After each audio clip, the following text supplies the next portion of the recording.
La section marchandisage visuel, c'est une formation qui sert à amener les élèves, les étudiants à savoir valoriser un produit ou un service dans un espace marchand. Donc pendant 3 ans, on va essayer de leur inculquer un certain nombre de savoir-faire pour qu'ils puissent valoriser au travers d'une vitrine, mais pas forcément que sur une vitrine, au travers de podiums, de corners, voilà, des produits mais aussi des services. Les élèves acquièrent un nombre de compétences assez variées. Donc, dans le travail de conception d'un projet, donc dans le savoir-faire des planches, dans l'utilisation des logiciels, dans la réalisation des maquettes, qui fait que il y en a certains qui vont en design d'espace, d'autres qui vont aller en design produit, d'autres qui vont aller dans un profil peut-être même plus art plastique. Donc on se retrouve avec des élèves qui sont à l'université Jean Jaurès, d'autres qui sont en BTS ici en design produit, en design d'espace, d'autres qui vont aller dans de l'alternance. Donc même dans la communication graphique ou dans la 3D, on a même des étudiants qui sont partis en formation de 3D. Donc voilà, c'est vrai que c'est un profil quand même assez varié, mais dans l'absolu, ce diplôme tend à former des marchandiseurs visuels. Donc il y en a certains qui poursuivent ici en événementiel ou à Bordeaux dans des écoles privées pour pouvoir poursuivre donc dans le marchandisage visuel, le merchandising. Après avoir obtenu mon bac, je suis partie à Bordeaux pour faire un BTS, donc toujours dans la voie du visual merchandising, mais aussi avec un cursus un peu plus dans l'architecture commerciale. Et j'ai fait donc ma première année de BTS en cursus général, donc à temps plein dans l'école. Et ma deuxième année de BTS, je l'ai réalisée en alternance, donc moitié à Bordeaux et moitié à IKEA Toulouse. Mes responsabilités à IKEA aujourd'hui, donc je suis visual merchandiser, donc on m'a attitré des zones de responsabilité dans le magasin, des rayons. Et donc on travaille en amont, on va faire des projets, donc on va travailler en amont sur ordinateur, donc sur des logiciels comme AutoCAD, SketchUp. Les élèves qu'on a sont des élèves avec des profils vraiment très variés, avec des parcours aussi scolaires qui sont un petit peu différents. Il y en a certains qui viennent de section ST2A, d'autres qui viennent du lycée général, d'autres de 3e prépa. Et par contre, c'est vrai que la condition, c'est la motivation. Et en fait, donc, pendant les 3 ans de formation, au travers de différents enseignements, donc général et professionnel, on essaie de leur donner ce savoir-faire. Donc dans l'enseignement professionnel, ils ont des cours d'histoire des styles, ils ont des cours d'atelier, ils ont des cours de projet, en infographie, donc où ils apprennent à utiliser le logiciel.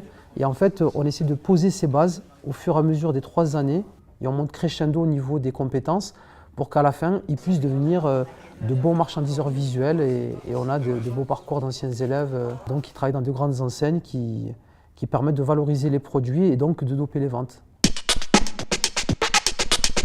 Les qualités requises pour être un bon visual merchandiser, je pense qu'il faut être créatif, ouvert d'esprit, il faut avoir l'esprit d'équipe, être ouvert, ne pas avoir peur d'aller vers les gens, s'intéresser toujours aux nouvelles tendances et savoir créer de ses petites mains, voilà, et s'intéresser toujours au changement parce que voilà, on suit le design, la mode, et si on reste sur nos positions et qu'on ne cherche pas à voir les évolutions, aller sur des salons, visiter des musées, on n'avancera pas et je pense qu'on ne peut pas continuer cette formation en n'ayant pas ces qualités-là. On s'est rendu compte qu'il y avait des profils d'étudiants qui venaient, qui n'étaient pas forcément au fait de la formation, et on s'est dit que ça pouvait être intéressant de créer un événementiel pour présenter toutes les sections artisanat et métiers d'art. Voilà. Et donc l'idée c'était de se dire, plutôt que d'arriver avec une table, des chaises et des panneaux, on va essayer de créer, comme on a en marchandisage visuel, un stand vraiment événementiel. Donc on a fait travailler les élèves de terminale sur la conception et les élèves de première ma vie ont pris le relais pour faire la fabrication. Les tablettes d'affichage font 90 cm de long, 40 cm de haut. Ils sont assez grands pour mettre 2 feuilles format A4 de chaque côté. On a fait travailler donc, par groupe, donc ça les a obligés à travailler en équipe. On leur a demandé d'essayer de concevoir un stand avec un fil conducteur, avec une histoire à raconter. Donc ce qui est intéressant, c'est qu'ils ont été obligés entre eux d'argumenter, de travailler en équipe, de se répartir les tâches. Donc il y a eu plusieurs projets. Il y en a un, c'était plus sur l'histoire du théâtre et de se dire, en fait, les journées portes ouvertes, ou quand on présente une formation, il y a l'avant du décor et l'arrière du décor.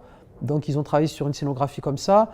Il y en avait d'autres qui avaient travaillé sur l'idée du labyrinthe, parce que quand on cherche une formation, il y a cette idée de parcourir, de chercher un petit peu sa voie, etc., et de trouver. Voilà.